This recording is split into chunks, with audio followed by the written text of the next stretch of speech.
Bonjour à tous et merci à vous, mesdames, messieurs, d'être à notre compagnie pour cet autre numéro de Droit de réponse, votre émission de débat et de décryptage des principaux sujets d'actualité parus dans la presse en semaine. Le Cameroun tout entier, mais davantage la communauté chrétienne catholique, ne s'est pas encore remise du décès dans des circonstances floues de l'évêque du diocèse de Bafia dans la région du centre. Mercredi dernier, l'on apprenait en effet que Monseigneur Jean-Marie Bala était introuvable depuis la veille.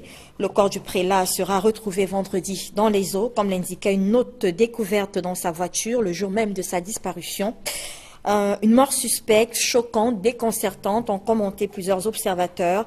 Suicide ou assassinat, toutes les thèses sont aujourd'hui développées pour tenter de comprendre ce qui s'est réellement passé et ce qui a emporté le berger qui disparaît moins de 10 jours après son collègue recteur du petit séminaire de Bafia. C'était décidément un vendredi noir pour le Cameroun. Alors que l'on retrouvait le corps de l'évêque de Bafia, le pays apprenait quelques heures avant, avec consternation, que double attentat kamikaze avait fait 11 morts et une trentaine de blessés dans la localité de Kolofata, à l'extrême nord du pays. Une localité qui enregistre là au moins son 3e attentat depuis décembre 2016. Les terroristes Boko Haram livrent-ils véritablement leur dernière bataille ou sont-ils en train de regagner des forces? On en parle dans cette édition de Droit de réponse. Mais avant, vous le savez, on fait un tour de revue de presse pour comprendre comment est-ce que la presse a traité les sujets retenus cette semaine. Bonjour à vous, Flavien. Bonjour Albertine et bonjour à tous les invités sur ce plateau. Alors, on fait cette revue de presse avec ce sujet phare qui a donc barré la une de quasiment tous les journaux depuis mardi. Il s'agit bien sûr du décès de l'évêque de Bafia. Alors, voyez-vous donc que la presse n'est pas restée, en tout cas, en marge de tout cela. La presse est restée constante, comme on le sait, dans son rôle, c'est-à-dire rendre compte des faits. Le cas de Monseigneur Bala, par exemple, la Nouvelle Expression, est donc revenue sur ce qui faisait déjà le tour des rédactions la veille, à savoir la disparition de l'évêque de Bafia. Ça, on peut le lire à la une du journal. Le quotidien du Carrefour Equinox à Douala rappelle que Monseigneur Bala est parti donc de l'évêché mardi vers 23h pour une destination inconnue et que c'est le lendemain que son véhicule a été retrouvé stationné sur le pont avec notamment une mystérieuse mention sur une feuille au milieu de ses pièces personnelles. Je cite, « Je suis dans l'eau ». Fin de citation. Alors tout cela, selon bien sûr la Nouvelle Expression, a donné lieu à toutes sortes de supputations. L'évêque se serait donc lui aussi, se serait-il donc lui-même jeté dans l'eau? C'est une question. La presse n'a pas pu donner donc la réponse à cette question. Seulement dans les différents angles de traitement faits par la Nouvelle Expression, les appels à la prière sont restés au centre de toutes les interventions, les autorités administratives comme d'ailleurs les responsables religieux. La Nouvelle Expression, dans son édition de vendredi, a relié notamment les réactions des fidèles et même surtout des prélats. Selon le rédacteur de l'article, Monseigneur Samuel Cléda a insisté sur la disparition de son confrère parce que n'ayant pas eu en sa possession donc d'autres éléments nouveaux. Mais dans le journal, on a pu constater également que la grande énigme, c'est bien entendu le message retrouvé dans le véhicule. Je suis dans l'eau. Le journal s'est posé 1001 questions. Une vie ou un cadavre dans l'eau? Monseigneur Jean-Marie et Benoît Bala est-il donc encore vivant? Si oui, pourquoi restait-il silencieux en sachant qu'il laisse donc des frères et sœurs inquiets, des amis et connaissances donc dans la tristesse? Selon le journal, toutes ces questions sont restées sans réponse. Mais cette histoire pourrait-il ressembler donc à celle du fantôme de l'Ouest Cameroun, à Bafoussam notamment? Souvenez-vous donc de cette affaire du fameux aviculteur qui avait simulé sa mort par suicide, en laissant bien entendu une lettre qui expliquait son degré d'endettement et qui a finalement été donc appréhendé du côté de Yaoundé quelques temps après. Alors le journal Info Matin s'est plutôt interrogé si cela était donc un enlèvement, meurtre ou alors un assassinat. D'ailleurs, pas de réponse aussi, mais le quotidien a donc simplement relevé que le pont des Bebda a gardé son mystère jusqu'à vendredi, jour où le corps de Monseigneur Bala était donc sorti des eaux de la Sanaga, mettant ainsi un terme donc à toutes les supputations. Le journal Repère, qui a proposé tout un dossier sur le fonctionnement des églises, se demande si le diable est dans la maison de Dieu. Selon bien sûr le rédacteur du billet hebdomadaire ou la rédaction du billet hebdomadaire, les hommes de Dieu sont donc pour la plupart impliqués dans des affaires qui n'honorent pas l'Église aujourd'hui. Et Repère de conclure que c'est un véritable sacrilège. Voilà comment est-ce que la presse a traité donc de ce premier sujet. Le second, et comme vous le savez, il s'agit bien entendu de cette question de Boko Haram qui continue de faire des frappes dans l'extrême nord avec un nouveau mode opératoire. On le constate également dans la presse. L'Œil du Sahel, par exemple, nous apprend qu'à Kolofata, il y a eu un mort et 8 personnes blessées donc lors d'un attentat suicide. Selon le journal, un kamikaze transportant donc une importante charge explosive sur une bicyclette a tenté donc de s'infiltrer dans la ville. Il a été stoppé par les membres du comité de vigilance alors qu'il se trouvait déjà au milieu d'une foule. Bilan, un mort et des blessés graves. Plusieurs autres cas du genre donc ont eu lieu des jours après. L'Œil du Sahel précise que Kolofata reste donc pour l'heure le dernier bastion de Boko Haram. Merci à vous Flavien pour cette revue de presse. Bon dimanche. Merci, meilleure œuvre. Nous allons découvrir le panel qui nous accompagne pour cette édition de Droit de Réponse. Avec nous ce dimanche, Max Dominique Aïssi. Bonjour et bienvenue sur notre plateau. Bonjour et merci de m'avoir convié. Vous êtes journaliste indépendant. Vous avez travaillé pour l'archidiocèse de Douala, il me semble. De Yaoundé. De Yaoundé.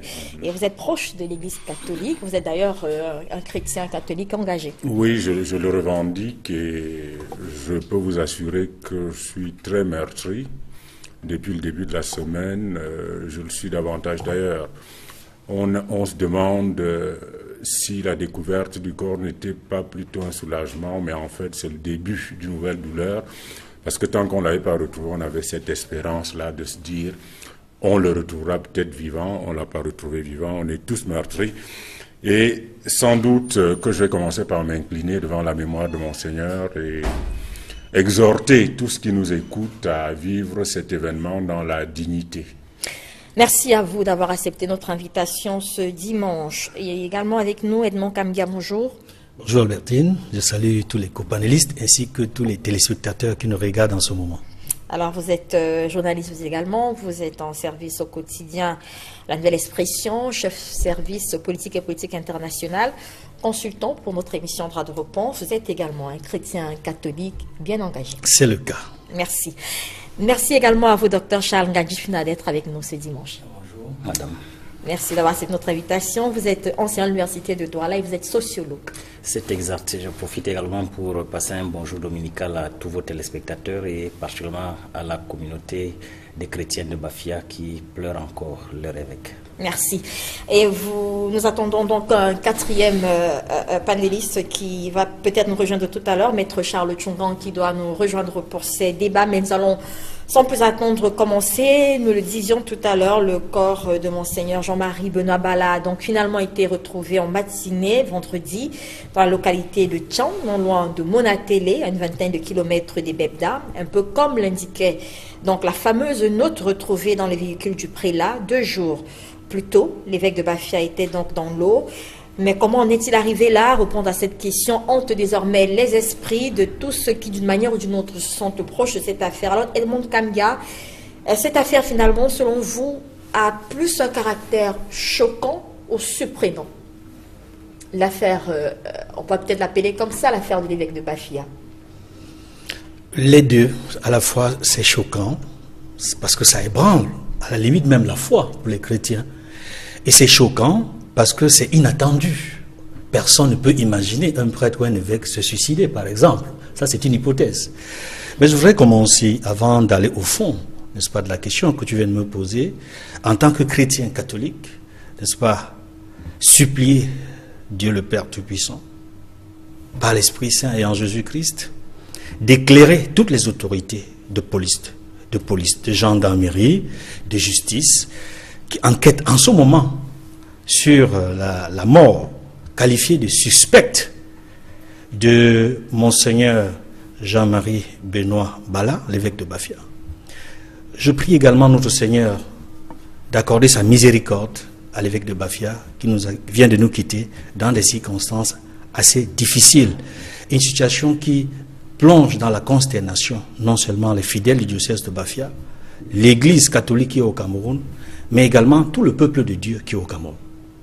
Alors, on retourne donc sur notre question. Vous disiez, elle relève un caractère un peu choquant et même surprenant, selon vous, ce décès de Monseigneur Jean-Marie. D'abord, commençons par le caractère surprenant. Parce que lorsque l'on observe la manière, sur le plan chronologique, comment les choses se sont passées, c'est une voiture que l'on découvre, n'est-ce pas, un matin, ou autour de 12h, 13h pour les autorités, qui se sont dépêchés sur le lieu et constaté qu'il y a un véhicule sur le pont de Bebda, sur la Sanaga.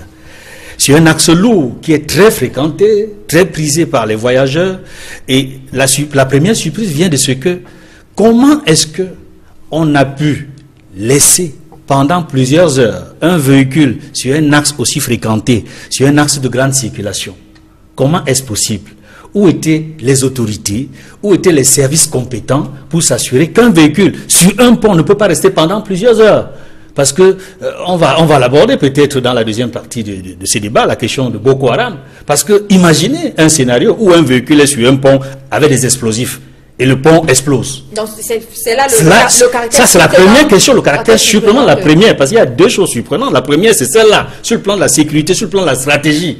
Est-ce qu'on sécurise suffisamment nos ponts? Ça, c'est la première question, sur l'emplacement du véhicule à ce moment précis pendant des heures. La deuxième question, c'est qu'après avoir identifié l'auteur du véhicule, si l'on s'en tient à ses pièces, n'est-ce pas, tout ce qu'il a déposé, ses pièces personnelles et autres, mais il faut déjà aussi, en passant, questionner la disposition de ces pièces d'identité, ces pièces personnelles qui sont qu'on a trouvées dans son véhicule.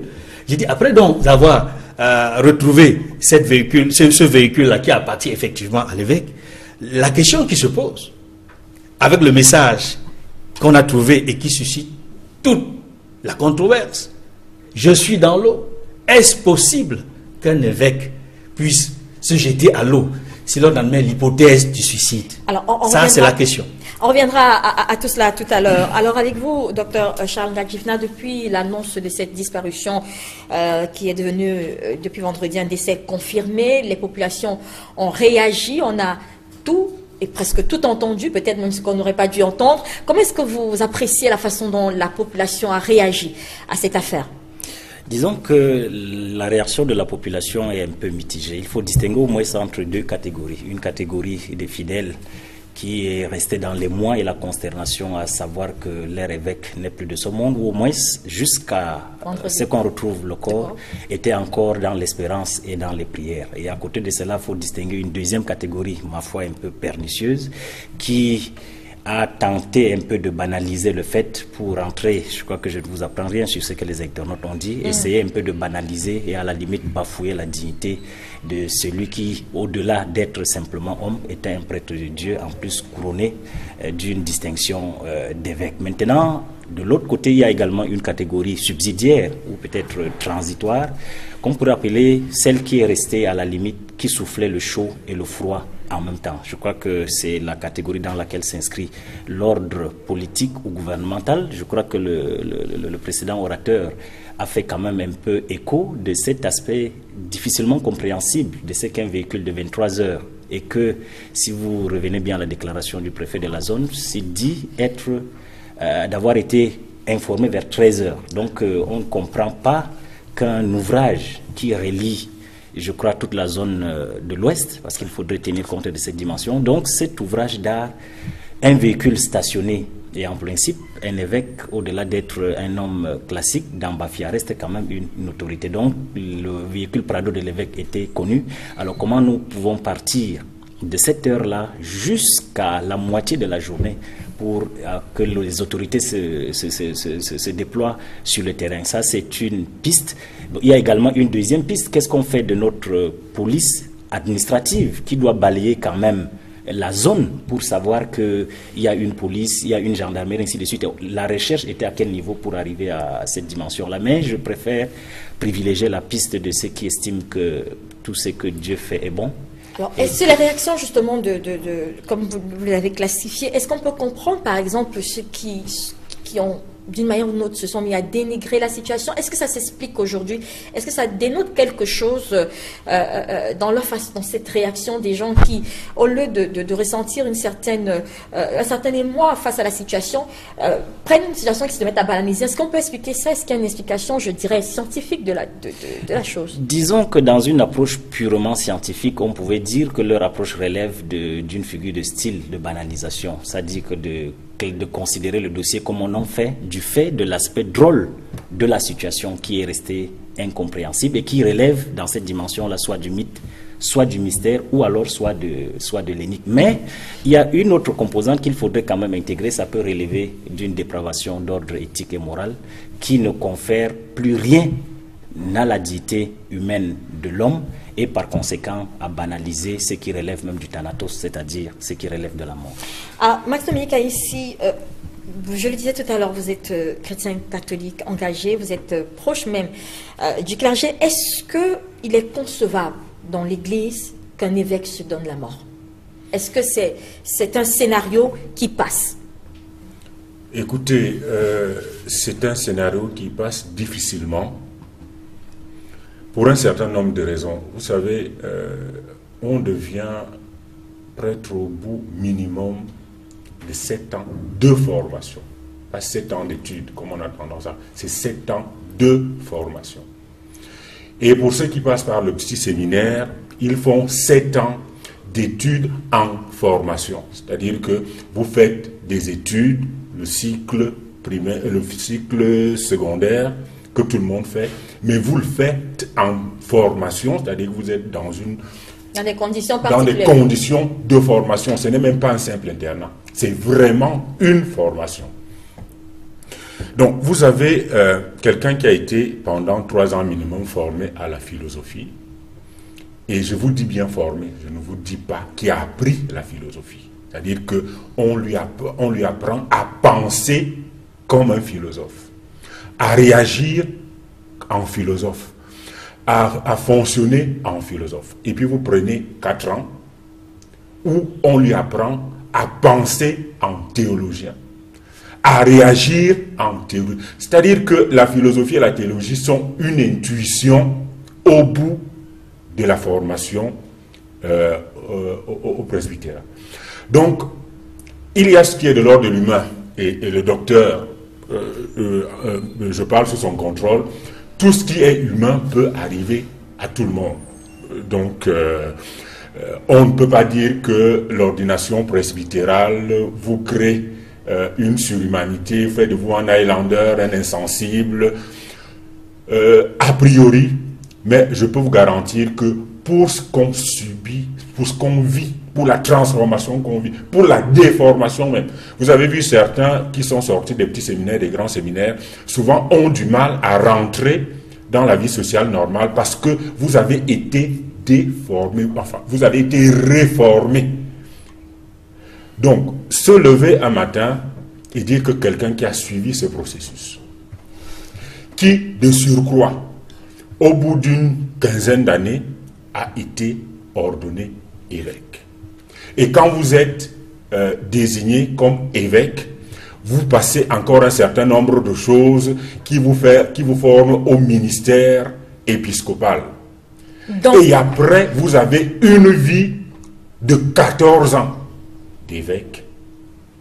Et ça, c'est sans la singularité de Jean-Marie Benoît Bala. Et donc, autant de choses pour vous qui devraient nous éloigner la thèse du suicide. C'est le minimum. C'est le minimum.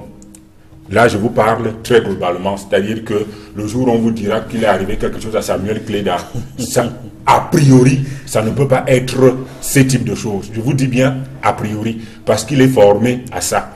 J'ajoute donc ceci. Quand vous connaissez cet évêque particulier, quand vous savez quelle était la personnalité de cet homme particulier, je n'écarte pas un coup de folie vraiment dans l'extraordinaire, de l'extrêmement extraordinaire. Mais je dis c'est simplement pas possible. Je le dis de surcroît, et je vais chuter là-dessus, parce que vous avez un certain nombre d'éléments. Quand je vous ai dit ce que je viens de dire, et qu'on veut vous faire croire qu'un évêque est parti de Bafia à 23 heures, qu'il a roulé sur Yaoundé, qu'il allait tourner sa voiture, qu'il est venu se garer sur le pont en la remettant en direction de Bafia, qu'il est tombé dans l'eau en laissant un bout de papier derrière sa voiture avec ses pièces, et qu'il a fait 15 km après être mort, 17 km en 3 jours sur un cours d'eau, parce qu'on a retrouvé le corps à 17 km. Environ, et au bout de 3 jours, voilà, et au bout de 3 jours, quand vous connaissez ce que c'est que ce fleuve particulier qu'on appelle la Sanaga, quand vous réalisez, et ça c'est les premiers éléments qui sortent de l'exercice médico-légal, que ce corps apparemment ne présente rien de ce qui fait classiquement le principe du noyé. Peut-être qu'il faudrait réaliser. Je dis, oui, en attendant, je dis, je crois qu'on veut nous faire croire que Monseigneur s'est noyé, et je veux, au début de cette émission, éviter qu'on parle de l'hypothèse de noyade, parce qu'elle n'est simplement pas possible. Vous n'allez pas nous demander d'éviter de parler de cela, M. Max. Et peut-être rappeler que si on parle de philosophie, Socrate, le grand philosophe, s'est suicidé. Donc, vraiment. Alors, avez-vous, Edmond Kambia, il y a quand même quelque chose qui ressort dans toute cette affaire qu'on devrait peut-être prendre en considération. Il y a que ce décès de l'évêque de Bafia arrive dans des conditions particulières. Il décède quelques jours, un peu une dizaine de jours après son collègue qui était présenté comme étant très proche de lui également, le recteur du petit séminaire de Bafia. Et d'après les témoignages que nous avons eus dans nos télés, dans nos radios, on a vu des gens témoigner en disant que l'évêque s'était montré très très touché par ce décès-là. Il s'était montré diminué. Est-ce que un pareil élément ne peut pas venir appuyer aujourd'hui la thèse de peut-être, je ne vais pas parler du suicide, mais est-ce qu'on a une personne qui est dans le même état d'esprit? Quelque chose peut faire changer l'état d'esprit et amener un être humain à poser des actes peut-être incompris par la société finalement.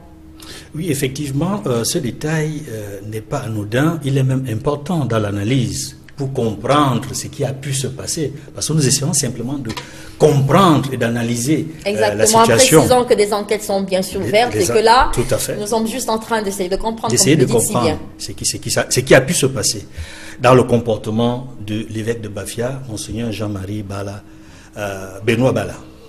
Voilà, effectivement, il y a eu un décès dont on a beaucoup parlé, notamment à Bafia, et même autour de Bafia, à Yaoundé, et même dans l'ensemble du Cameroun, après la disparition, puis le corps qu'on a retrouvé de l'évêque de Bafia.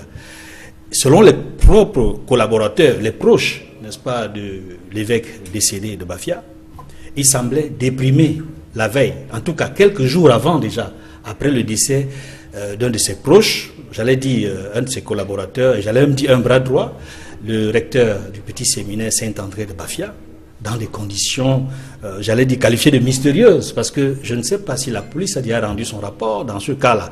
En tout cas, c'est une mort qu'on pourrait également qualifier de suspecte, comme l'a dit, n'est-ce pas, le procureur général après la cour d'appel du centre, quand il parle de mort qualifiée, quand il qualifie la mort de suspecte. Donc, dans celle de Monseigneur Jean-Marie Bala, comme peut-être dans celle du recteur du petit séminaire de Bafia, il faut s'interroger. Et nous restons ici sur les questions de psychologie. Effectivement, quand je m'en tiens à la déclaration qui a été faite par un des collaborateurs, n'est-ce pas, de l'évêque décédé de Bafia, qui l'a rencontré au cours de la journée de mardi, c'est-à-dire pratiquement la veille de sa disparition, il dit qu'il a eu des échanges avec l'évêque de Bafia, et au cours de cet échange, il a trouvé un peu étrange l'attitude de l'évêque de Bafia. Il a demandé s'il n'allait pas bien. L'évêque décédé aujourd'hui lui aurait dit, parce que ça ce sont ses propos, qu'il a des problèmes psychologiques. Et je dois dire ici, en ce qui concerne les problèmes psychologiques, ça peut arriver à tout le monde. C'est humain. Les questions psychologiques concernent tout le monde, quelles que soient les formations qu'on a pu faire, que ce soit la théologie, la philosophie, le droit, l'économie, les problèmes psychologiques, tout le monde peut l'avoir dans des contextes particuliers. Mais est-ce que cela explique et suffit à justifier qu'il ait pu laisser sa voiture, écrit « Je suis dans l'eau », plongé dans l'eau? Ça, c'est une autre question à laquelle il va falloir apporter des réponses dans l'enquête. Je voudrais, s'il te plaît, avant de chuter, dire quelque chose qui me semble important également. C'est que dans la notion de « je suis dans l'eau », qui peut avoir plusieurs significations, y compris celle que je suis dans le pétrin. Il faut comprendre, si effectivement certains de ses collaborateurs rencontrés sur le pont des Belda ont déclaré que c'est bien son écriture, en attendant l'expertise scientifique, si effectivement c'est son écriture, si c'est effectivement son écriture, cela peut avoir une autre explication. C'est-à-dire, est-ce qu'il a écrit et agi de manière volontaire? Est-ce qu'il a écrit sous la contrainte qui suppose la menace ou la violence? Voilà des questions auxquelles il faudra répondre dans le cadre de l'enquête qui est menée. Alors, docteur Ngachifina, est-ce que dans sa dernière sortie, le président de la conférence épiscopale, Monseigneur Cléda, a refusé d'établir un lien, c'était jeudi, entre les deux affaires, le décès du recteur du petit séminaire de Bafia, et à l'époque, on parlait encore de la disparition de Monseigneur Jean-Marie Bala. Est-ce que vous pensez que les deux affaires sont liées? Disons que vous me permettrez peut-être de dire un mot relativement aux deux interventions de tout à l'heure, relativement à une question qui me semble centrale que vous avez posée, à savoir la connotation ou la dénotation de la mort de Monseigneur. Est-ce que c'est un suicide? Est-ce que c'est plutôt une liquidation? Je voudrais quand même repréciser dans votre suite tout à l'heure, je suis tout à fait d'accord avec le copanéliste de dire que de par sa formation de prêtre et d'évêque, il est difficile, a priori, je crois qu'il a bien pesé le mot, de croire à un suicide. Ça, c'est peut-être vrai.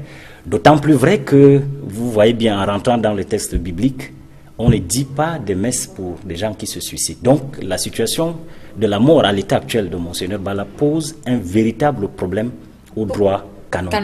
Alors, est-ce qu'il faudrait... Alors donc, si jamais cette piste venait à être confirmée, vous voyez bien l'ébranlement, comme le disait monsieur... Kambia, de la difficulté pour l'Église qui doit être ébranlée dans sa foi. Mais il faudrait quand même dire que ce n'est pas parce qu'on a fait une formation de philosophe commun. Socrate est l'un des plus premiers philosophes que vous connaissez. Il y a eu d'autres qui l'ont suivi, Clisthène, Xénophon, et ainsi de suite. Donc il y a ceux qui ont même travaillé à la création de la philosophie qui peuvent, parce que ça relève simplement de la dimension de la faiblesse psychologique humaine qui peut dans un instant basculer. Et ça peut arriver. Alors je ne voudrais pas de toute façon créditer cette hypothèse, mais également laisser quand même une possibilité de penser, en attendant que la justice fasse la lumière, que ce soit possible. Parce qu'être évêque, c'est porter sur sa charge des milliers de fidèles. C'est être au carrefour de toutes les composantes sociologiques. On peut également envisager l'hypothèse selon laquelle, comme évêque, il est peut-être arrivé à avoir une confession sur des questions assez délicates qui engagent soit la dignité de certaines grosses légumes politiques, ainsi de suite. Et donc je crois que le débat pour l'instant semble être un peu ouvert. On ne peut pas a priori ou alors a posteriori écarter à l'état actuel une thèse ou bien une autre. Revenons à ces deux affaires, docteur. Oui, je crois que sur cette question, je crois l'avoir avec Monseigneur Cléda abordé. Il était question qu'on effectue d'ailleurs le déplacement ensemble, sauf que mes préoccupations ou mes occupations professionnelles ne m'ont pas permis. Je crois que le lien, c'est difficile, et à lui-même, je crois que je lui ai fait savoir, il est difficile à l'état actuel où nous recherchons la manifestation de la vérité, de penser à une dissociation catégorique de ces faits. Parce que jour pour jour, ça fait quand même 3 semaines. Alors, et je lui ai dit, sans être spécialiste de la question, quelqu'un qu'on trouve inerte sur son lit, mais figurez-vous, dans le développement du nucléaire, donc ça peut être soit sous sa porte, un gaz qu'on a peut-être injecté, il peut retrouver la mort. Ça peut être un arrêt cardiaque. Bref, c'est une mort suspecte aussi. Elle est tout à fait suspecte, surtout que le responsable du séminaire ne présentait pas un malaise particulier au-delà peut-être de son âge. Il était quand même dans la cinquantaine, soixantaine, mais ne présentait pas un malaise, n'avait pas un dossier médical qui pouvait laisser croire. Maintenant, un évêque qui décide également de se suicider en attendant que les graphologues établissent que c'est son écriture, il faudrait quand même voir que dans toutes les analyses qui ont été faites, que ce soit ses prêtres, que ce soit son chancelier, personne, a priori, personne n'a remis en cause la main d'écriture. Et je vous fais grâce du fait que la banderole rouge, synonyme de martyr que les évêques portent, ne peuvent pas conclure à ce qu'un évêque peut agir sous pression et accepter d'écrire cette hypothèse. Il faut l'écarter. Il aurait accepté là et maintenant comme on le dirait les latins, hinenun, cette mort, donc cette hypothèse reste encore valable que l'évêque pu se suicider. Et il faudrait également pousser l'actualité. Je ne voudrais pas être cynique ou bien sadique dans la... Il y a beaucoup de choses qui se passent également à l'Église. Si vous allez à l'international de l'Église, questionnez la Rome antique, la Grèce antique, il y a bien des choses qui se passent dans le monde clérical. Et si vous n'avez pas le moral, Monseigneur peut, je l'ai dit à certains, il suffit pour, je le connais depuis 10 ans, pour avoir travaillé sous sa responsabilité comme responsable de la Caritas, sur la gestion d'une crise qui a éclaté au Tchad.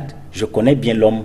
À la limite, c'est quelqu'un de réservé, de taciturne et j'allais même dire d'introverti. Et ce genre de personnes, quand vous allez dans l'analyse psychosociologique, pour une petite bévue, peuvent fonder dans ce que Durkheim a appelé le suicide égoïste. Donc, ça peut également arriver. Merci, docteur, pour ces précisions. Vous permettez de dire bonjour à Alain Djipo qui nous a rejoint sur ce plateau. Merci d'avoir accepté notre invitation. Bonjour Albertine et bonjour à tous les téléspectateurs de Equinox Télévision et singulièrement à ceux de Droit de Réponse pour ce programme dominical fort prisé. Merci. Vous êtes journaliste en service au quotidien Le Messager, grand reporter. Alors nous étions sur cette question de la disparition de l'évêque, le décès aujourd'hui confirmé donc de l'évêque de Bafia. Alors sur le sujet, nous parlons de ce rapport ou ce lien entre les deux affaires que sont le décès récent du recteur du petit séminaire de Bafia et la mort de l'évêque aujourd'hui. Est-ce que vous pensez qu'il y a forcément un lien entre ces deux affaires? En l'absence de résultat d'une bonne enquête, on ne saurait affirmer ex cathedra qu'il y aurait éventuellement un quelconque lien entre les deux drames qui, en un laps de temps, accablent un peu l'Église catholique du Cameroun. Le décès du recteur du petit séminaire de Bafia, à la suite de la disparition puis de la mort de Monseigneur Mbala, viennent tout simplement indiquer que, encore une fois, le corps épiscopal, si vous voulez, le clergé est en danger au Cameroun, parce que c'est pas la première fois qu'on assiste à des morts étranges. Et c'est ça qui fait un peu la curiosité de cette affaire, autour de ces deux affaires, parce que les circonstances sont tout à fait floues. Et puis je souscris entièrement à ce que disait le docteur tout à l'heure. Il est difficile en l'état actuel de l'évolution des choses d'affirmer péremptoirement qu'il s'agit soit d'un suicide, soit d'un assassinat. On espère tout simplement que peut-être comme M. Paul Biya nous a habitués à rendre public des communiqués qui sont révélateurs de certains contenus des enquêtes, notamment du drame des Écoles. On espère que après ces deux drames-là, on aura bientôt un autre communiqué qui va élucider un peu les circonstances de ces deux drames. Mais vous allez me permettre quand même d'aller un peu plus loin. Pas dans l'analyse, mais dans le constat que j'ai fait à travers ce qui se passe sur les réseaux sociaux. Moi, je voudrais dire combien de fois je suis complètement outré par ces débordements qu'on voit, débordements de langage, débordements de prise de position. Vraiment, j'ai le sentiment que dans notre univers actuel, on n'a plus le respect minimum, on n'a plus un minimum de respect pour les morts, les êtres qui nous sont chers, qui sont partis vers l'au-delà. Vous avez vu sur la toile des messages qui frisent un peu, j'allais dire la moquerie, on reçu les brancards, on se moque d'un homme d'église de surcroît, porté disparu et ensuite retrouvé mort. Et plus grave, celui qui a même poussé le bouchon de la bêtise humaine, permettez l'expression, à se traiter le chapitre, c'est un artiste malheureusement qui, sur son mur, a dit des cochonneries que je ne voudrais pas reprendre ici, mais je voudrais quand même montrer une fois de plus que je suis très très écœuré par ce genre de déviance langagère, ces sorties incontrôlées venant d'un artiste qui est censé éduquer la jeunesse, donner des orientations à la jeunesse, soutenir, n'est-ce pas, le mouvement jeune, Pour moi, vraiment, je suis encore une fois scandalisé par ce type de débordement. Je voudrais quand même qu'en toute chose, qu'on sache raison garder et qu'on laisse un peu nos états d'âme, nos passions de côté pour permettre à ceux qui sont en charge, n'est-ce pas, de la responsabilité de mener des enquêtes, de mener dans toute sérénité ce travail dont les résultats sont attendus non seulement par le clergé mais également par toute l'opinion et même les autorités politiques de ce pays. Et sur ce chapitre précisément, je voudrais quand même aussi relever un dilemme. Est-ce que on peut véritablement affirmer que Monseigneur Mbala s'est suicidé sans offenser l'Église catholique? Docteur relevait tout à l'heure qu'en pareille circonstance, il n'y a pas de messe de requiem. Est-ce que dans le même temps, on peut dire qu'il a été liquidé sans s'attirer les foudres, j'allais dire, du régime qui n'est pas toujours, qui se retrouve encore une fois devant ses responsabilités, interpellé parce que c'est le énième cas de, j'allais dire, de drame qui arrive dans des conditions pas tout à fait claires. Alors, Max Dominique, justement, qu'est-ce qui serait moins compromettant pour l'Église? C'est déjà assez grave d'avoir un évêque qui est parti dans ces conditions, un évêque qui est parti tout simplement, mais qu'est-ce qui serait moins compromettant pour l'Église? Avoir affaire à un suicide d'évêque, avoir affaire à un complot où on a assassiné un évêque? Écoutez, je vais revenir sur une chose avant de répondre à cette question. C'est que le principe premier de l'enquête, c'est de se méfier des évidences. C'est-à-dire que ce soit entre journalistes ou une enquête policière, quand vous devez mener une enquête, ce qui vous semble évident doit automatiquement être questionné. Pour vous, l'évidence dans ce cas, c'est... Et l'évidence qui met en scène le suicide, pour moi, me pose un gros problème et semble représenter une volonté. C'est pour ça que j'ai dit au début de cette émission que je refuse que le suicide soit l'objet principal du débat autour du décès de Monseigneur. En même temps, on ne peut pas écarter la thèse. Je le dis parce que si ça se trouve, c'est effectivement la volonté de ceux qui ont commis cet acte de nous faire croire à un suicide, de maculer la mémoire de Monseigneur et en même temps de mettre en difficulté l'Église. Alors, vous me posez la question, qu'est-ce qui est le plus difficile? Il n'y a rien de confortable dans l'Église pour les dieux.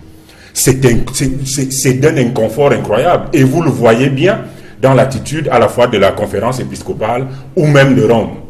On ne sait comment réagir parce que c'est quelque chose d'extrêmement grave. Mais je vous dis, le silence de l'Église est souvent très dangereux. Quand vous voyez l'Église ne pas parler, il faut savoir que par principe, elle est réserve. Par principe, elle est contre le scandale, qu'il soit sien. Quand on entend parler, Max Dominique, on a quand même l'impression que le suicide serait difficile, serait plus difficile à gérer pour l'Église, justement, que d'avoir un complot, on a assassiné un évêque. Le suicide, il n'est confortable pour personne de gérer un scandale. Il n'est confortable pour personne de gérer, surtout quand on est une autorité morale, de gérer le scandale. C'est pour ça que le scandale du fou n'est pas pareil que celui du chef. D'ailleurs, le fou n'en a pas parce que le scandale est dans sa nature.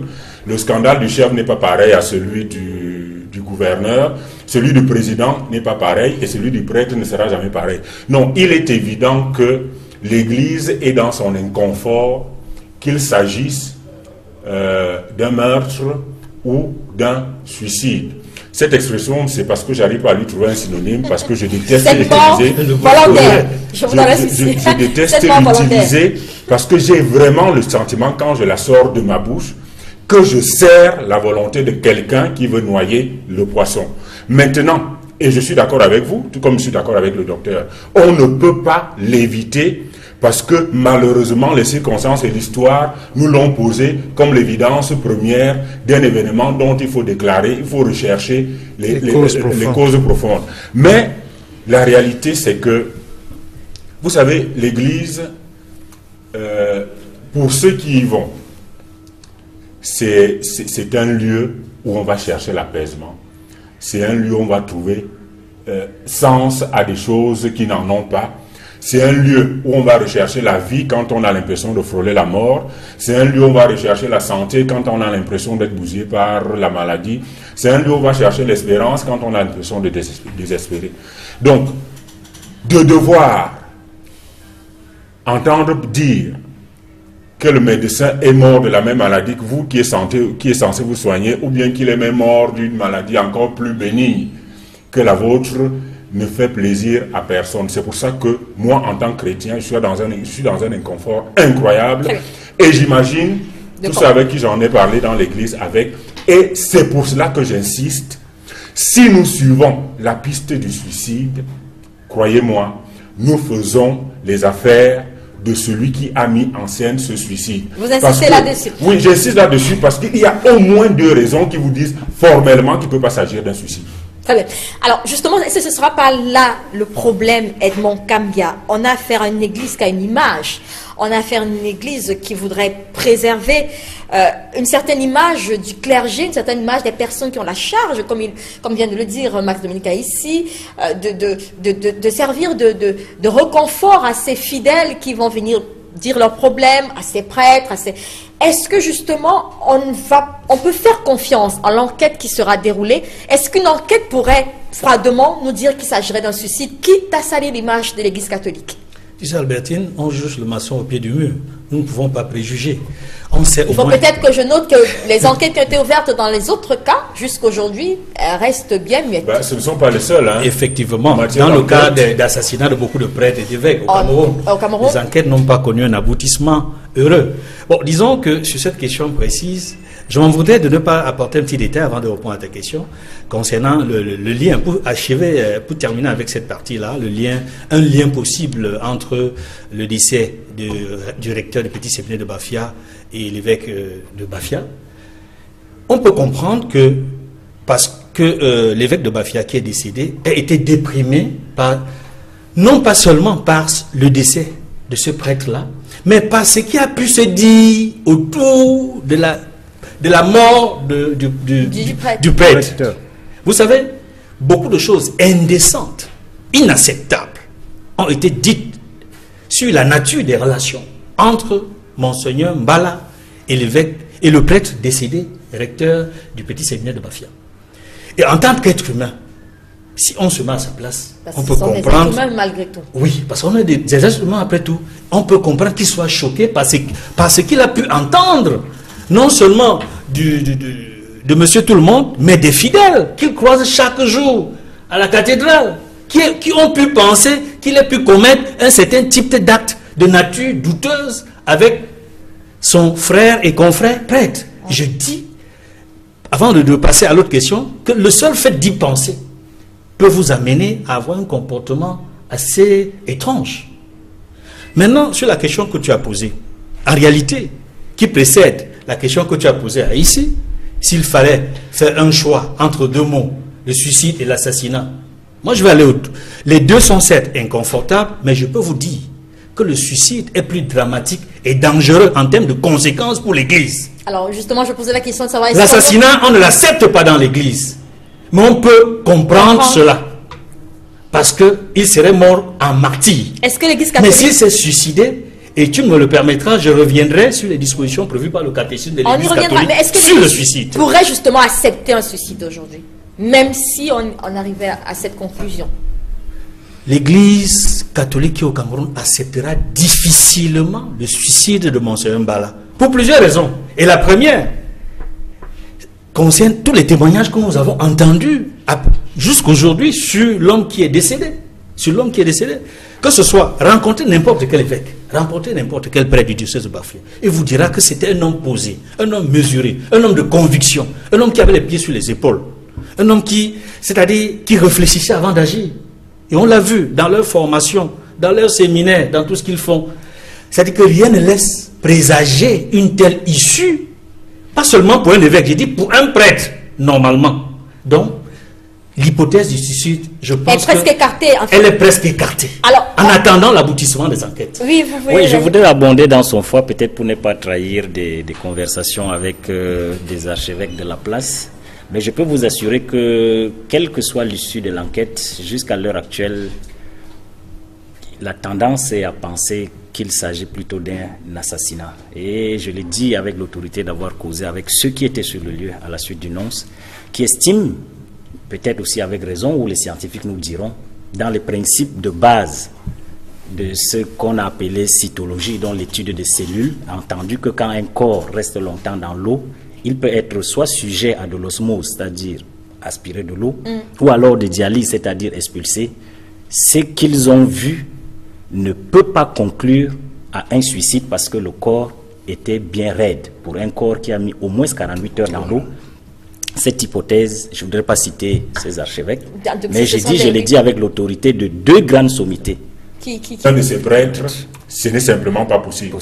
C'est-à-dire que si vous êtes un évêque et qu'on vient vous dire un jour que votre prêtre s'est couché et qu'il ne s'est pas relevé et que vous n'êtes pas affecté, vous êtes un homme extraordinaire. C'est les circonstances aussi des deux décès, les circonstances. Oui, j'y suis. Si en plus, ce prêtre qui décède subitement est votre recteur, est le recteur de votre petit séminaire où on forme la crème des prêtres de demain et que vous n'en êtes pas affecté, c'est encore mieux qu'être un extraterrestre. Si, quand ces deux cas-là sont dépassés, vous avez le sentiment de n'avoir rien vécu quand cet événement arrive au moment où on prépare les examens de fin d'année, où tout est déjà pratiquement prêt, vous allez faire des générations et qu'on doit faire des rapports parce que ce sont ceux qui sont en terminale, ce sont leurs rapports qu'on va étudier pour voir si c'est eux qu'on envoie au grand séminaire et que vous appréhendez toujours tout ça comme quelque chose de banal. Vous êtes Dieu lui-même. Et je crois d'ailleurs que dans certaines circonstances, Dieu lui-même, par son Fils, nous a montré qu'il pouvait se sentir ébranlé, même quand il a toute sa vie et selon sa destinée qu'il connaissait, prévu à quoi il allait. Non, c'est clair que ce qui est arrivé autour du décès du recteur du petit séminaire ne pouvait laisser personne indifférent, surtout pas cet évêque particulier-là. Qui lui a confié l'organisation du synode en cours. Ah, voilà. C'est-à-dire que ce n'est simplement pas possible. Donc, dès que vous avez ces analyses-là, vous commencez à avoir un autre regard sur l'affection en tant que souffrance, pas en tant que sympathie, sur l'impact que ce décès-là a pu avoir sur Monseigneur, qui était déjà naturellement, et il le disait, quelqu'un de plutôt flegmatique, quelqu'un de renfermé, quelqu'un de... Donc, forcément, et qui n'aimait pas non plus faire foule. Devoir organiser ce type d'événement, je vais chuter là-dessus. Ceux qui ont fait les premières recherches, quand ça a été annoncé, nous qui publions quelques articles sur le net, pour trouver une photo de Monseigneur Jean-Marie Benoît Bala sur le net, c'était difficile. Parce que personne ne parlait de lui. Parce que personne ne parlait de lui, il n'y avait pas d'article de presse sur lui. C'est un évêque d'une discrétion, c'est l'évêque presque nobody, on a envie de dire. Alors, on va sortir, oui, je peux mettre en quelques minutes. Donc, quand on est face à ce type de situation, je crois qu'on est dans un gros souci. C'est pour ça que j'insiste à dire évitons le piège de l'évidence qu'on nous a brandi et exigeons qu'il y ait la vérité. Ça commence à faire beaucoup. Et moi, je suis de ceux qui disent, et je le disais à mes amis sur les réseaux sociaux, quelle que soit la vérité sur Monseigneur et son décès, je veux savoir la vérité. Il n'est pas possible que être pasteur de Jésus-Christ dans l'Église catholique devienne une vocation à risque, même si de façon naturelle. Justement, je reviendrai sur cette question avec vous tout à l'heure avant de conclure. Mais est-ce que justement le problème ce décès pose également d'autres problèmes, la sécurité des hommes de Dieu? Comment est-ce que vous avez commencé à évoquer ce sujet tout à l'heure, avec cette voiture qui arrive quand même sur un pont qui est censé être fréquenté et que à 13 heures seulement qu'on décide de se rendre compte quelle voiture est postée. Il y a un problème de sécurité sur un pont aussi fréquenté qui relie deux grandes localités du pays. On peut se poser des questions, docteur Ngandjifna. Oui, vous me permettrez de dire juste un petit mot à la suite de la belle lecture que le copalindistre a fait. Il a parfaitement raison et je voudrais vous faire une révélation sur la nature psychologique de Monseigneur Benoît Bala. Figurez-vous dans son histoire, sa maman décède quand il est admis au petit séminaire. Retenez bien, séminaire. Son père décède quand il est admis au grand séminaire. Un de ses meilleurs qu'il a fabriqué meurt étant recteur d'un séminaire. Quand vous voyez donc la rime séminaire, vous comprenez. Dans la même logique, son camarade d'ordination, Monseigneur Joseph Bofa-Ateba, qui a été ordonné diacre et prêtre le même jour que lui, qui est devenu évêque, est décédé lui aussi à Kribi. Alors donc vous voyez que c'est finalement un homme qui a une considération assez forte, un fort ancrage de la mort relativement à sa conscience. Donc le fait, personne ne peut nier le fait qu'il ne soit pas affecté par ce décès-là. C'est quelqu'un qui, à la seule évocation du mot séminaire, a au moins 3 cas. Sa maman, son papa et un de ses meilleurs. Donc il est difficile d'admettre qu'il ne soit pas affecté. Maintenant, pour revenir à votre question sur la sécurité. Sur la sécurité, je crois qu'a priori, il y a 2 cas de figure qui s'opposent. Comme prêtres, ayant confié leur vie à Dieu, ils estiment que leur premier protecteur, c'est d'abord Dieu. Ils n'ont pas besoin de s'encombrer des protocoles d'un garde-corps, ainsi de suite et autres. Et vous avez vu ce qui s'est passé finalement pour un évêque qui a été du conseil électoral, l'indécence dans laquelle il faut être à la chair avec un policier dehors, ainsi de suite et autres. Donc je crois que la première protection des prêtres, c'est d'abord leur Christ, c'est d'abord leur ange gardien. Mais il y a quand même une protection d'ordre administratif, d'une couverture d'un département aussi délicat, transitoire entre le centre, qui est le siège des institutions, et toute la zone ouest. On a quand même un prêtre qui sort à 23h30. 23h et que... Mais ça suppose que cette hypothèse soit admise. Et Bebda, quand même, c'est un arrondissement, quoi qu'on dise, et qui dispose même d'une juridiction spéciale. Donc, il est difficile de comprendre que de 23h, c'est à 13h qu'un préfet estime qu'il a été, je crois qu'il y a quand même la mission de recherche, nos forces de l'ordre dédiées à la recherche proactive et à l'information, je crois qu'il y a défaillance quand même. Il y a défaillance. Et encore, juste à l'entrée du pont, il y a un poste de gendarmerie. Justement, c'est qui pose un problème. Comment comprendre? C'est simplement pas possible. Ça veut dire que l'hypothèse que la voiture était là depuis est une fausse hypothèse. Parce qu'il y a un certain nombre et qui donne donc cette information comme quoi la voiture était là depuis. Il y a un certain nombre d'a priori sur lesquels on veut que nous partions. Vous ne pouvez pas vous imaginer, parce que ça suppose que Monseigneur a traversé le pont, parce qu'on ne peut pas tourner sur le pont. Donc il a traversé le pont, ça veut dire qu'il a tourné devant, soit il a dépassé le poste de gendarmerie, soit il a tourné devant le poste de gendarmerie, il est rentré garder sur le pont. Et il s'agit de Monseigneur. Donc s'il tourne sur le poste de gendarmerie, les gendarmes vont le regarder au moins traverser le pont. C'est simplement pas possible. Alors on va bientôt sortir et on sortira peut-être sur cette question avec vous, Alain Djipou. Finalement, qu'est-ce qu'on doit penser de l'Église catholique en général? Concours de circonstances, on a quand même une bonne série de membres du clergé qui décèdent dans des conditions assez floues. On a tous ces scandales, pas seulement au Cameroun, dans le monde. Est-ce que l'Église catholique traverse une sorte de crise de morale, crise d'éthique? Qu'est-ce qui se passe au sein de l'Église? Ce sont des concours de circonstances, ça peut arriver partout, ou est-ce qu'on a un véritable problème au sein de l'Église catholique aujourd'hui? Oui, disons que l'Église catholique est singulièrement, et l'Église en général, est dans la tourmente. Aujourd'hui, vous savez ce qui se passe avec l'Église évangélique, je ne vais pas revenir là-dessus. L'Église catholique de tout temps, hein, c'est des situations pas toujours catholiques, c'est des pratiques peu orthodoxes auxquelles on assiste de plus en plus, tant ce n'est pas des scandales de pédophilie, c'est des scandales de proxénétisme, c'est des scandales financiers, c'est des problèmes de mœurs, c'est des problèmes d'assassinat, c'est des meurtres non élucidés. Et donc, bref, l'Église, c'est un peu l'image de notre société qui vit dans un siècle, j'ai envie de dire, dans un cycle de violence inouïe. Et c'est tout simplement déplorable parce que l'Église est l'endroit où on devrait pouvoir trouver la paix.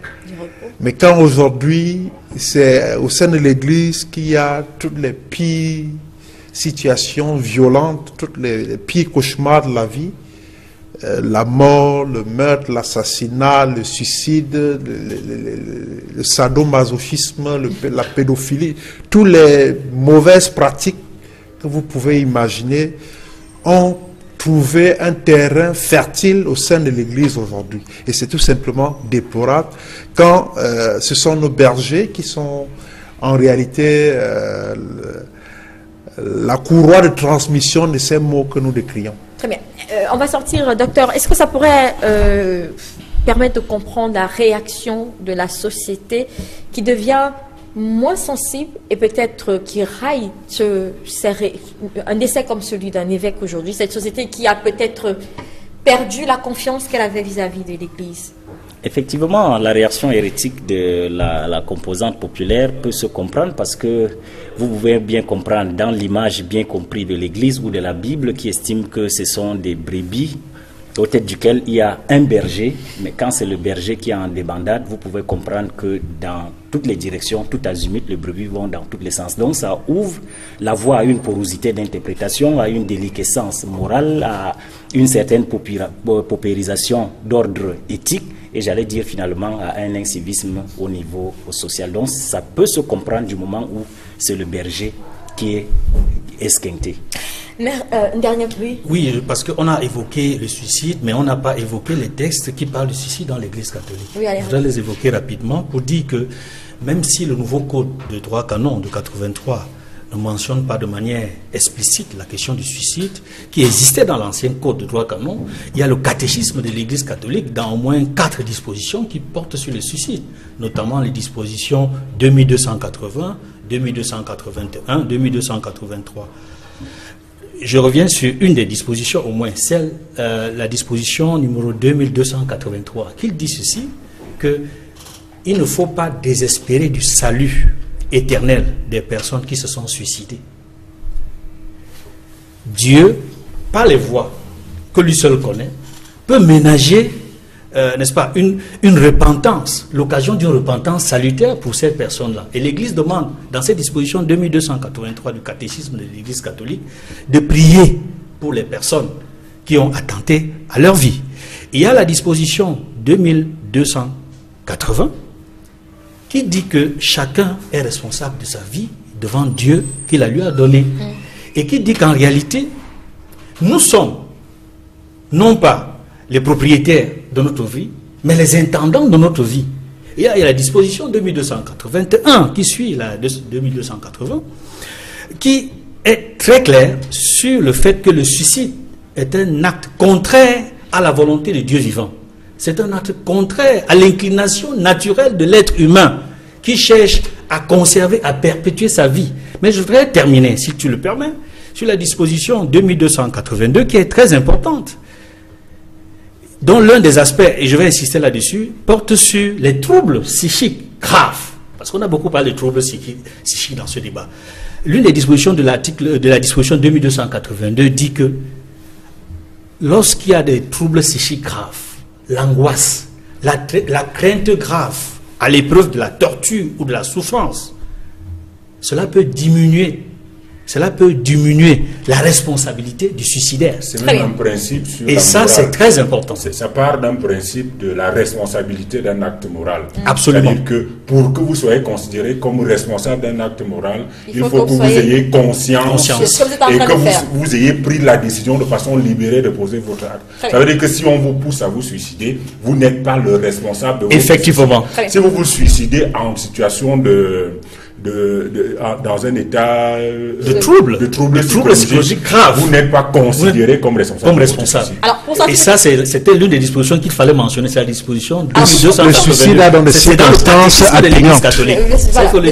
Dans des circonstances atténuantes, voilà, on pourrait dire c'est les circonstances. Non, c'est pas les circonstances atténuantes, c'est vraiment lié à la nature de l'acte du trouble. Parce que non,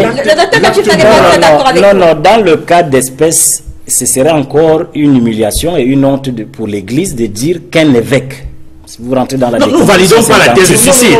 Un évêque ne peut pas agir. Ne peut pas agir. Je parle des textes qui existent. Oui, donc il est impensable de dire qu'un évêque peut agir dans des circonstances. Rien ne peut amener un évêque. L'idée du suicide nous éloigne du propos de la discussion. Très bien. Alors, juste pour terminer, qu'est-ce qui va se passer pour... peut-être pas, vous êtes dans les secrets, on ne sait jamais. Qu'est-ce qui va se passer pour l'évêque, le monseigneur Bala aujourd'hui? Il va attendre la fin des enquêtes pour être inhumé, puisqu'il me semble qu'en cas de suicide, la cérémonie ne sera pas la même. Il va attendre la fin des enquêtes, il sera inhumé avant, qu'est-ce qui va se passer? Le préfet du centre, qui a pris la parole au nom du gouvernement, a été clair. Une fois que l'autopsie et que le médecin légiste a rendu sa copie, Le préfet de Bameyno. le corps revient à l'église, qui décide en fait ce qui décidera maintenant. Mais je peux, sur ce point précis, citer ce que prévoit le droit canon. Il y a le canon 1178 qui dit que l'évêque diocésain qui est décédé, ses funérailles se déroulent dans son église cathédrale. Oui, on parlait en cas de Maintenant, suicide. non, je dis ce qui est prévu. Non, oubliez cette histoire de suicide-là. Ne focalisez pas. Je dis ce que prévoit le droit. J'ai dit le canon 1178 prévoit que ces funérailles auront lieu dans son église cathédrale. Maintenant, s'il te plaît, j'achève par là. Le canon 1242, le droit canon de l'église catholique, prévoit que le pontife romain, les cardinaux, les évêques diocésains et même les émérites sont inhumés dans leur église, leur propre église. Oui, bon. Ça, il faut le dire. C'est bon, allez-y. Moi, je ne peux pas accepter qu'on sorte avec une conclusion que j'ai envie de qualifier d'assez hâtive, du moins où on n'a pas mené des enquêtes sérieuses. Tout ce que nous faisons ici, c'est des supputations. On émet des hypothèses, mais on ne peut pas dire, on ne peut pas nous demander sur ce plateau d'évacuer la thèse du suicide. Du moins où il y a des arguments contre, il y a des arguments pour. Donc il faut qu'on sache avoir raison garder. Très bien. Je vous en prie, c'est fini, M. Maxime Pellissier. Il y a un autre sujet qui arrive. Je l'en prie rapidement. Il faut qu'on se mette d'accord. Moi, en tant que Max Dominique ici, je ne demande à personne de ne pas dire que Monseigneur s'est suicidé, mais je vous dis que les éléments que nous avons et le sentiment que l'on a et qu'on a développé tout au long de cette émission donne l'impression qu'on veut nous mener sur une fausse piste qui est celle du suicide, pour deux raisons. C'est une hypothèse. Maculer pas la mémoire de Monseigneur et porter atteinte à l'image de l'Église. Et vous posez la question. Je vous en prie, merci. Qu'est-ce que je peux vous faire une confidence, mais quel que soit le cas, l'Église, ça je vous tiens pour, je peux me tenir pour oracle, quel que soit le cas de la conclusion, l'Église mènera des obsèques en bonne et due forme dans la liturgie catholique pour Monseigneur Benoît Balassa. Alors c'est bon, on continue, merci à vous d'avoir réagi. On passe rapidement à l'autre sujet de ce jour, quelques minutes encore à passer avec nos téléspectateurs. Je le disais, l'on a enregistré 11 morts à vendredi à Kolofata, à l'extrême nord du pays, dans un double attentat suicide. L'attaque a également fait une trentaine de blessés. Selon les informations qui nous sont parvenues de nos correspondants, 2 kamikazes ont réussi à se faire passer pour des déplacés, ont réussi à s'introduire dans un camp réservé dans ces déplacés-là. Cette fois, il ne s'agissait pas d'enfants, mais d'adultes, selon donc les informations qui nous sont parvenues, 25 ans et 50 ans environ. Edmond Kamga, premier commentaire après ce double attentat dans la localité de Kolofata, qui enregistre là au moins le 3e depuis décembre. Qu'est-ce que vous en pensez? D'abord, j'adresse mes condoléances aux familles des victimes, parce que c'est un moment difficile. Et il y a eu une très mauvaise coïncidence, c'est-à-dire que cette série d'attentats sont survenus pratiquement au moment où on découvrait le corps de l'évêque de Bafia. Bon, je ne sais pas si ces kamikazes avaient programmé une telle sortie à ce moment précis. Bon, s'il y a des coïncidences comme ça qui amènent à réfléchir, amènent à s'interroger et à questionner la manière dont nous assurons notre propre sécurité, c'est pour dire quoi en réalité? J'ai un peu le sentiment que peut-être quelque part on a baissé la garde en ce qui concerne le renforcement de la vigilance à nos frontières et notamment dans la lutte contre Boko Haram. Je ne veux pas croire que c'est cela, mais j'invite ici, n'est-ce pas, les forces de sécurité et notamment ceux qui les commandent à leurs différents niveaux, grades et ceux qui sont surtout sur le terrain, de ne pas baisser la garde, de continuer le travail qui est mené depuis plusieurs années avec les comités de vigilance pour empêcher ce qui est en train d'arriver. Et pour dire qu'enfin, il faudrait que les Camerounais s'en préoccupent encore davantage. C'est-à-dire, tout s'est passé à un moment donné comme si la situation était déjà calme et sécurisée dans l'extrême nord et on s'occupait d'autre chose. Et ces opérations nous ramènent à la réalité que ça continue. Docteur Charles Nachimna, est-ce qu'au regard des dernières attaques justement à Kolofata, mais également dans d'autres localités de l'extrême nord du pays, au moins 6 attaques depuis décembre et 3 concentrées à Kolofata, est-ce qu'on peut dire que le combat contre Boko Haram, à qui on octroie donc ces attaques, est loin d'être gagné aujourd'hui? Oui, je crois que la dimension asymétrique de la guerre ne peut pas permettre une fin connue. Je crois que ce sera une guerre de longue haleine, mais il faudrait quand même, dans la lecture de cette approche polémologique, donc relativement à la guerre, distinguer quand même qu'il y a un rabattement vers les frontières, parce qu'on parle peu de Marois, on parle peu de Kousséri, donc les grands centres urbains sont quand même en quelque sorte un peu épargnés. Et la situation singulière de Kolo-Fata, je crois que sans avoir des thèses pour expliquer ou bien pour légitimer les actes qui sont perpétrés, peuvent nous permettre quand même de reconnaître que Kolo-Fata, je crois que c'est à 99% de composantes sociologiques identiques de part et d'autre des frontières. Donc les pratiques socio-culturelles, ainsi de suite et autres, sont identiques. Maintenant, les traits physiologiques et morphologiques même des habitants de la zone, il est difficile de distinguer quelqu'un qui serait par essence un Kanouri, soit du Nigeria, ou alors un Kanouri de Kolo-Fata. Et il y a également la porosité des frontières qui font que le découpage qui a été fait dispose une filiation de certains Kanouris qui sont du Cameroun, mais avec des ramifications du côté du Nigeria. Donc c'est un peu cette porosité ou cette dimension pernicieuse des relations qui font qu'il est difficile pour nos forces de l'ordre d'essayer de pacifier totalement la zone. Donc le cas de Kolo-Fata peut encore se comprendre et que les interventions qui sont faites dans la zone doivent tenir au plus grand compte de ces composantes socioculturelles pour essayer de mener à bien cette crise. Avec vous, Alain Djipo, justement, Kolo-Fata serait-il aujourd'hui le dernier bastion de Boko Haram finalement? C'est ce qu'on est malheureusement en droit de constater, mais vous allez me permettre quand même de noter le contexte assez particulier dans lequel ce double attentat de vendredi intervient. Vous savez, on est dans un contexte de grande dévotion au sein de la communauté musulmane. C'est la période du mois de jeûne de Ramadan. Et c'est toujours des grands moments de piété et de religiosité. Donc moi, ça me pose quand même un problème sur le double plan moral et éthique. Comment vraiment des gens qui disent être proches de Dieu peuvent se permettre de s'aimer ainsi la mort, la désolation en pleine période de Ramadan. Je n'arrive pas à me justifier un tel acte de barbarisme et de violence. Donc, cela dit, je voudrais quand même aussi relever à la suite de Edmond et du docteur que on ne peut pas aussi tout de go affirmer que les forces de défense ont baissé la garde. Non, c'est pas tout à fait ça. C'est simplement qu'à un moment donné, on avait cru que Boko Haram était en déroute et que finalement on l'avait battu sur son propre terrain. Mais il se trouve que comme c'est une guerre asymétrique, Boko Haram est revenu sur la scène sous d'autres facettes, sous d'autres étiquettes. C'est des kamikazes qu'on utilise. Ce n'est pas des attaques frontales comme on a observé au début de cette guerre-là. C'est pas non plus une guerre, j'allais dire, conventionnelle.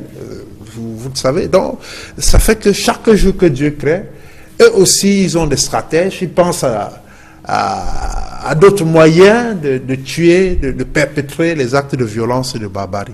Donc, je pense que il faut encourager nos forces de défense auxquelles se sont ajoutées la force multinationale mixte qui est en train de faire un travail remarquable. Parce que si aujourd'hui on est à décompter le nombre de morts, il faut quand même aussi relever le prodigieux travail que ces forces de défense ont abattu dans la région de l'extrême nord en termes d'endiguement, n'est-ce pas, de la poussée meurtrière de Boko Haram, ces fous de Dieu qui ont sémé tristesse et désolation dans cette partie du pays. Alors, un expert en question de défense avec qui nous avons discuté en préparant cette émission nous faisait savoir que le Cameroun devrait peut-être apprendre à vivre avec ces attaques finalement, ces attaques kamikazes, qui serait bien difficile aujourd'hui de penser qu'on allait complètement éradiquer ce fléau-là, mais finalement ce sont des attaques qui vont nous coûter cher. À un moment, on nous disait Boko Haram livre ses dernières batailles,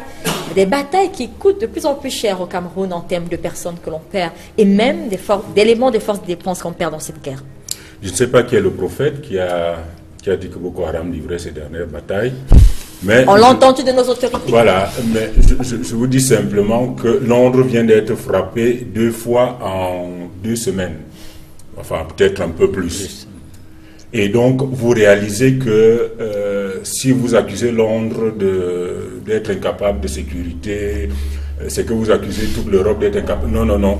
On est entré, effectivement, et je suis d'accord avec cet expert, il faudra apprendre à vivre avec. Et nous sommes d'ailleurs très heureux, entre guillemets, malheureusement, que ça s'arrête à Kolofata.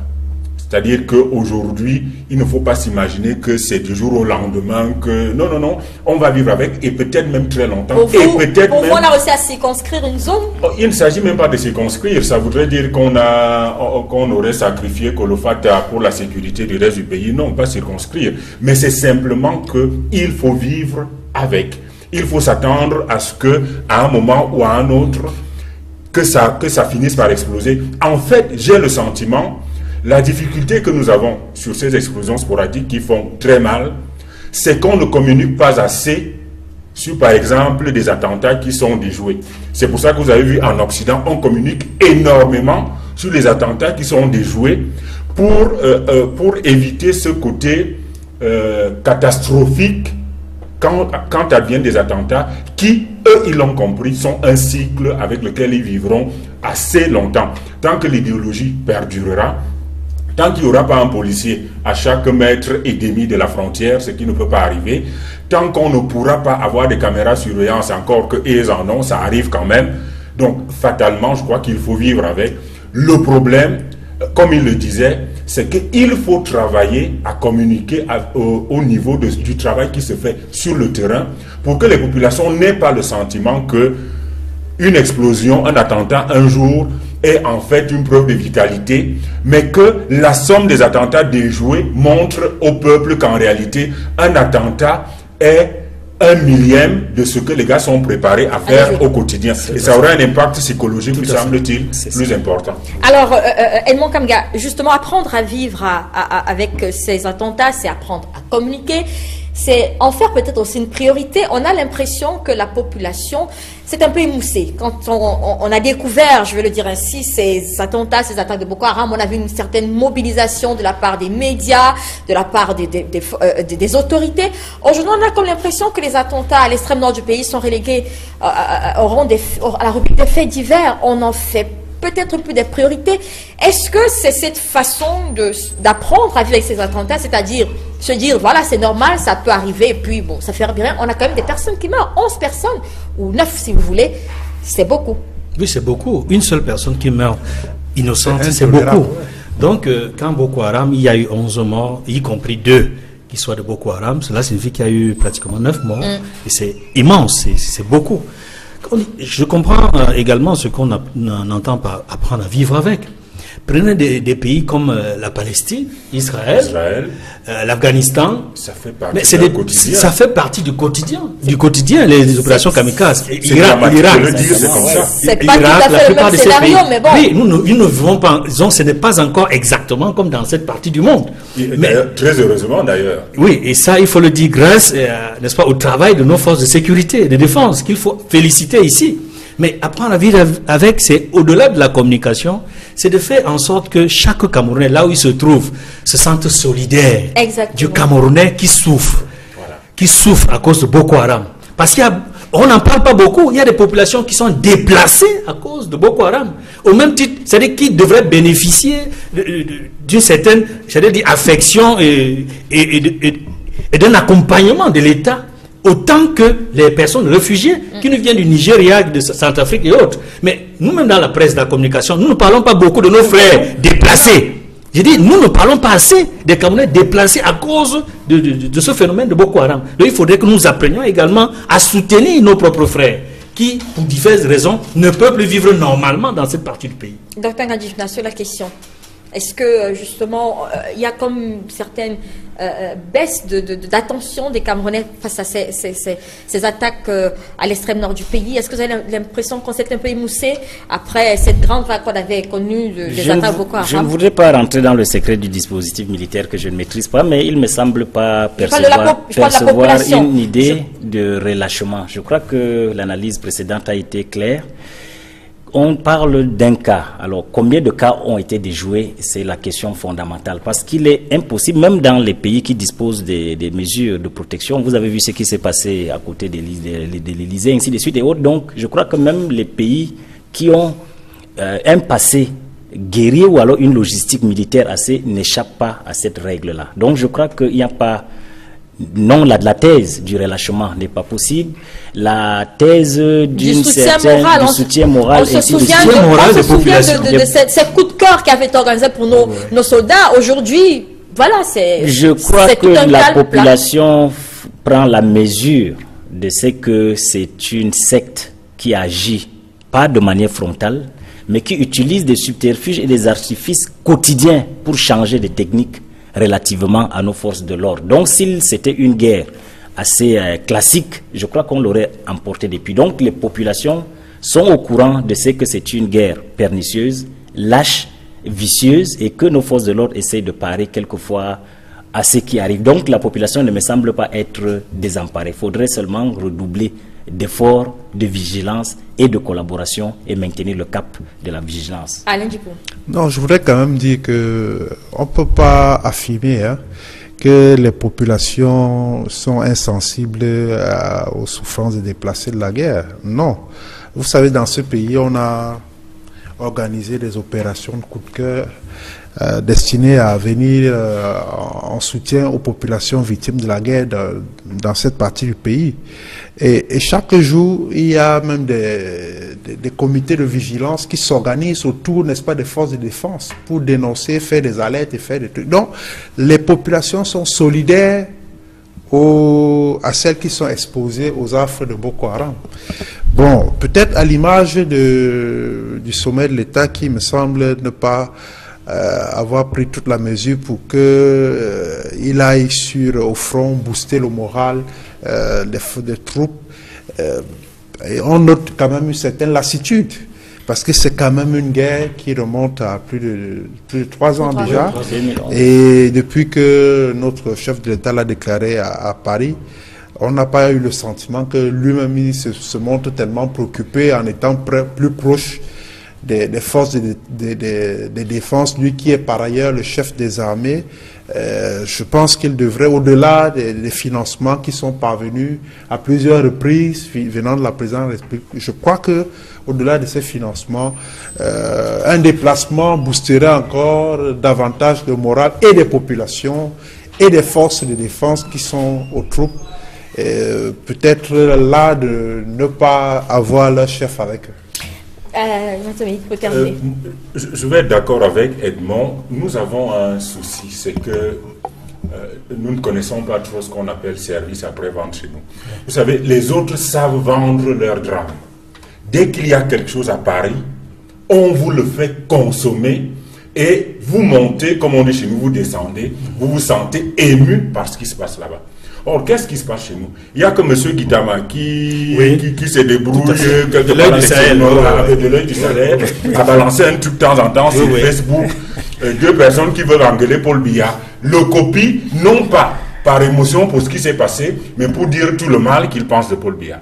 Donc, je crois qu'à un moment, il faut effectivement, et c'est un des soucis de notre société, de trouver des lieux de consensus qui ne posent, et ça nous ramène à la question quand on parlait tout à l'heure des réseaux sociaux, qui ne font débat pour personne, sur lesquels aucune autre polémique n'est possible que la question qui nous convoque tous. Et j'ai le sentiment c'est de la paix, à l'occurrence. La paix et la sécurité, la vie des citoyens. Oui. Il faut vraiment que chacun le prenne sur lui, de savoir que chaque fois qu'il y a un attentat, il doit servir de caisse de résonance pour que ça arrête d'être le fait banal qui concerne les gens de Kolofata, qui ne nous émeut que quand nous voulons dire que Paul Biya n'est pas bon, ou qui nous émeut quand nous voulons dire que Paul Biya va envoyer de l'argent, mais en réalité, qu'il s'agit d'une cause humaine, nationale et républicaine, donc qui doit nous investir tous autant que nous sommes. Docteur Adjafou, oui, je ne voudrais pas dire que je suis plus sensible que les autres Camerounais, mais je m'appuie sur une tradition philosophique qui dit qu'il y a une sorte de loi des reins qui lie chaque être à son milieu. Je me sens un peu proche de la zone, mais je suis en droit de constater que depuis 2011, que les premiers signes de Boko Haram ont commencé, il y a deux questions fondamentales qui ne sont pas au cœur de préoccupation et de l'État et de la communauté internationale. Je le dis avec l'autorité de ce qu'il me semble qu'on traite plus les symptômes de Boko Haram qu'à la source. Je ne vois pas un pays africain qui fabrique des armes. Mais quand on vous donne la description des armes qui sont utilisées, pourquoi ne pas résoudre le problème à la base? Et on est coincé entre le Cameroun, le Tchad et le Nigeria. Nigeria. Quel est le pays? Nous connaissons la composante administrative de chaque pays. Est-ce qu'il est possible de penser que le Nigeria a une portion géographique de son pays qu'il ne contrôle pas? Et la troisième, ce sont des êtres qui agissent. On nous dit qu'ils sont en forêt. Mais il y a des conditions humaines invivables dans le biotope forestier. Ça veut dire qu'ils empruntent des routes. Mais ces routes peuvent être déblayées. Alors, est-ce qu'il n'y a pas de mécanisme de contrôle, de géolocalisation pour permettre de débusquer? Donc, je crois qu'on a tendance à entretenir. Peut-être que d'autres tirent les dividendes de cette situation guerrière où vous savez bien que ce sont des gisements financiers qui ne sont pas justifiés. Peut-être qu'il y a des gens qui tirent les marrons du feu, mais il me semble qu'on traite plus les symptômes de Boko Haram que le mal Boko Haram même. Merci à vous, cher monsieur, d'être venu sur notre plateau ce dimanche. Marc Domitia ici, merci. Merci à vous, Dr Changa Djifna, Edmond Kambia. Et à vous, Alain Djipou, particulièrement d'être venu ce dimanche. À toute l'équipe technique qui nous a accompagnés pour cette édition de Droit de Réponse. Bon dimanche à tous.